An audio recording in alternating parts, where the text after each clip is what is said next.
Hey, everybody, it's Todd and Jeremiah from Kesterson Realty again this Thursday. Today, we're with Jenny Condon, who is also Jeremiah's wife. And Sorry. the most beautiful person we've ever interviewed on this show. Sorry, other people. Sorry, everybody else. So, I'm just going to let you start, Jenny. Tell us a little bit about yourself and what you do. Yeah, so I am a lot of you probably know me. I am a nurse practitioner out at the hospital in the clinic. I work in the pulmonology office, which deals with lungs and breathing and sleep apnea. And so we have been very busy this last year. It was a very busy last year in the clinic. And I actually took a staycation this week, Nice. way back in the fall, because I was, we were booked out pretty far. And so you picked the first week you didn't have an appointment and said, I'm taking that week off. kind of, yes. That makes sense. Yeah, it was pretty We far in advance, but no, it's been very busy, but it's been good, and I enjoy my work. Perfect. So we've been growing as in an office. We have another provider now on board, and so that's been a really great addition. Perfect. Would you say pulmonology is growing in our community because of COVID? And what has COVID done to our area? Yes. I think I have seen a lot of, post-COVID, just different symptoms from a variety from fatigue to cough to shortness of breath that, patients some of them just can't shake, and there's no rhyme or reason for it that we know of yet. And so it's just trying to support those folks in our community that continue to struggle with those symptoms, and trying to keep up with all of the guidelines and the treatments and the quarantine stuff. Yep. That is that definitely been tricky, and we had changing on the news every day. Well, yes, but that's because there's new emerging evidence, of course. Yes. Yeah.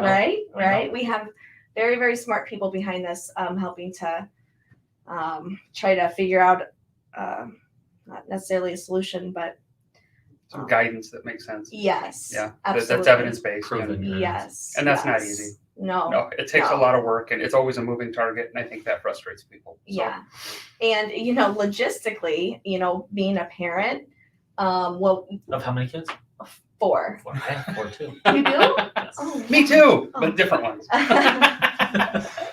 So something a little more fun. Let's talk about the kids. Yeah, well, that with going back to COVID, not to talk about COVID again, but the logistics of that with parenting and daycare and the quarantine and the exposures, that is just on a whole different level. Like no parenting, no parenting books. No, could prepare anybody for this. No. So that has been a there's challenge. no COVID parenting books out there. There's not.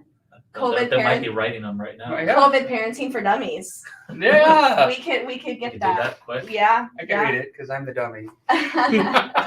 No, but the kids they're fun. They are a little stir crazy. We actually went out to Fort Frenzy on Saturday. Nice. And they just released all sorts of energy. And I did too. Yeah. We did. I could have played a couple more games of laser tag. And last night, Jenny took Samantha to Holy Hour, and the other 2 kids ran outside and just went on the hill and sled. Oh, that would they be just want to fun. be outside all the time. Yep. Yeah. I don't blame them. They've been stuck in the house for so long. Mm-hmm. And my kids are older. We have grandkids. Your kids' his age. You're old. But I'm old. They kind of do the same thing. Once they get out. I mean, little Zeke goes out and runs, and Henry's in school now. So, they get out when they can. And absolutely. with it this cold today. Oh, yeah. And this is pre-recorded. It's Wednesday. It's going out tomorrow. But both days are going to be ridiculously cold. Super, super cold. Yeah.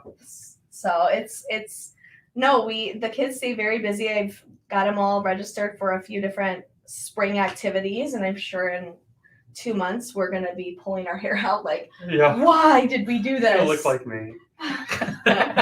Oh, geez. So it's a happy chaos. That's a happy chaos. So you two are both St. Ed's alums. And last year I actually graduated from senior high. Me too.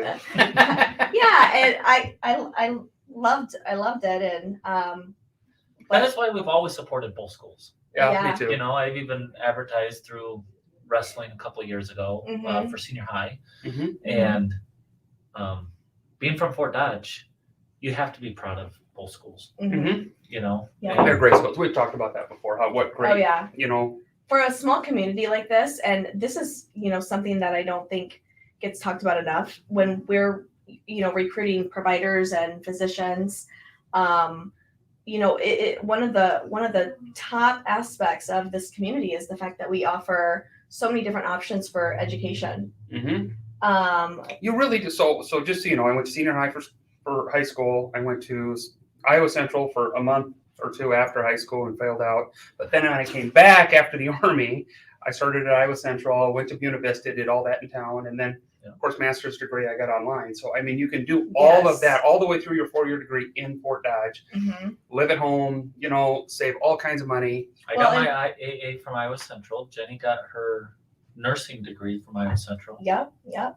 But even like for the younger kids, we have several different, from public school to Lutheran school to Catholic school options. So that's really nice. There's a lot of options. You don't really think about it till you talk about it like this. No, there are a lot of options, and that's a real gem in what some might consider rural Iowa. Yeah, we're really a small community. Yeah.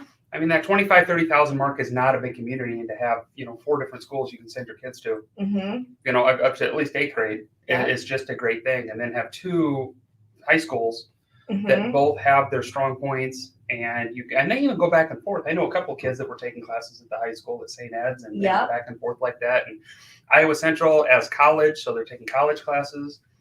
Heard on the radio today, a couple high school kids made the college dean's list. Oh. Because they're taking college classes, but they had good enough grades they could make the college dean's list. Oh, that's awesome. So that's kind of cool, and having all that kind of integrate and kind of pull kids all the way through that. Yes, absolutely. So. But this started talking about you guys doing the St. Ed's Ball and how incorporated in the community you are. I mean, you've been on different boards and stuff. The St. Ed's Ball, all the stuff you do with that, it's amazing. And Jenny's on the Salmon's board as well. The school board. School board at St. Edmund, yeah. And so that's a lot. Well, it is. It was definitely more than I thought, but it's been very good. It's been very fruitful. It's been, it's brought a lot of good bucket filling busyness to my life, and because Jenny and I are addicted to chaos. I get that. Yeah, we don't really, we like to shake it up a little bit. Keep the kids guessing. Just when you think you're all caught up, we'll go get 2 dogs or something. Oh, yeah. You were on the almost home board, so that makes sense. Yeah.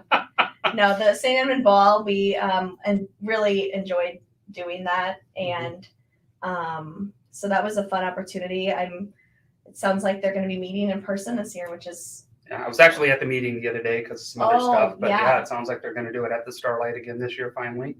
But everybody back together in a room. Kind of depends on, once again, we talked about COVID. I think they're still kind of watching those numbers, but I see New York's finally peaked, so hopefully we can start coming down a little bit. Yes. By the time it all gets here, we're good to go. So yeah.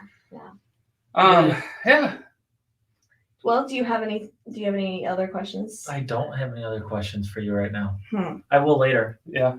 You can add them on. You can write them in, and we'll make her answer the questions. Oh, for supper. Oh, yeah. What's for supper tonight? I don't know. Nobody ever knows. You know what? I haven't done a darn thing I wanted on my staycation. I thought I was going to do yoga. I thought I was going to take a nap. I thought I was going to read a book. Nothing yet? No, I've done. Well, go do yoga and take a nap. Laundry. I've cooked supper. Leftovers is what we're doing, probably. There you go. Okay. Well, we might have some at home. It's just Joyce and I, so there's always a ton of leftovers. All right. Well, thanks for coming today, Jenny. We appreciate having you here and kind of learning a little bit about what you do and volunteerism and all that stuff and why Fort Dodge is a great place. And that's what this is all about, is why Fort Dodge is a great place. So thanks again. And